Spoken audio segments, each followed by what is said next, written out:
அவர் கூட கேஆர் சீனிவாசன் ஒரு பையன், அவர் தான் அவர் கூடவே இருந்து பார்த்துட்டு இருந்தான். பார்த்துட்டு போது அவர் கடைசியில், அதாவது சித்தியார் எடுத்து சித்தியாவை போகிறான்னு யாருக்குமே தெரியாது ஹாஸ்பிட்டல் போகிறதுக்கு முன்னாடி. இப்போ இந்த சீனிவாசனை வந்து உயிருள்ள வரை, அவனோ நீயோ யார் பண்ண போகிறீங்களோ இருக்கிற வரை பாதுகாக்க வேண்டிய உன்னுடைய பொறுப்பு அப்படின்ட்டு சொன்னார். இது ஒன்றே ஒன்று மட்டும் சொன்னார். அதே மாதிரி கடைசி நிற்கிறதுக்கும் எங்கள் டாக்டர் வீட்டில் ஒர்க் பண்ணிட்டுருக்கான். அவனை யாரும் திட்டக்கூடாது, ஒன்றும் கண்டிக்கூடாது, அப்படிலாம் கண்டிஷன் போட்டு வச்சுருக்கேன். அது ஒன்று சொன்னார். நான் எனக்கு வந்து, அதாவது இது வந்து அவர் மறையறதுக்கு 2 மாதம் முன்னாடி வச்சுங்களேன்.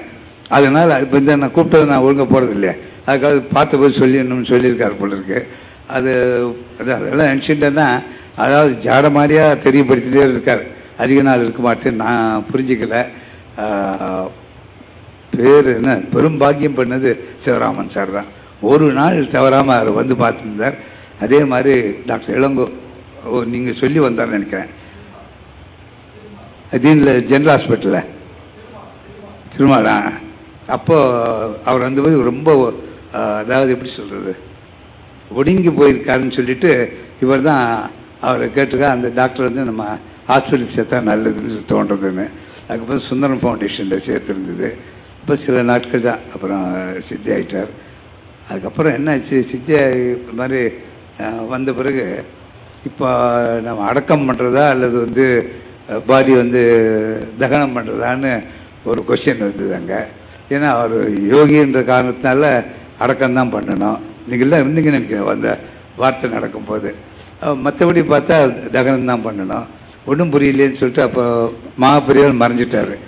அப்புறம் புது பிரிவா வந்து சேலத்தில் போயிருந்தால் ஃபோன் பண்ணால், சேலத்தில் பக்கத்தில் சின்ன கூகுள், அப்போல்லாம் இந்த இருக்க வசதி, செல்ஃபோன் வசதி கிடையாது. அந்த அவங்க போலீஸ் ஸ்டேஷனில் கண்ட்ரோல் டவர் இருக்கு இல்லையா, அந்த என்ன சொல்கிறது, வாக்கி டாக்கி மாதிரி, அதை வச்சுன்னு கொஞ்சம் பேசுங்க அப்படின்னு சொல்லி போய் பேசின போது அவர் பொதுவாக இது போல் செய்ய சொல்லு அப்படின்ட்டார். அப்போ நாங்கள் யோசிச்சுன்னு உட்காந்து என்ன பண்ணுறதுன்னு அவர் இவருடைய உறவினர் ஒருத்தர் பல்லாவரத்துலேருந்து வருவார், கிருஷ்ணன் நினைக்கிறேன் பேர். அவர் வைத்தியம், அவர் வந்த உடனே இது மாதிரி எங்கிட்ட சொல்லிட்டு போயிருக்கார், என்னுடைய இறுதி கடன் பிறகு நான் தான் பண்ணணும்னு சொல்லிட்டு. அப்போ தான் சரி நான் பண்ண, அப்புறம் அந்த முறைப்படி பண்ணணும்னு சொல்லி அப்படி நடந்தது. ஒரு வாழ்க்கையில் எங்கள் பெரியவங்க செஞ்ச புண்ணியம்னு சொல்லணும்.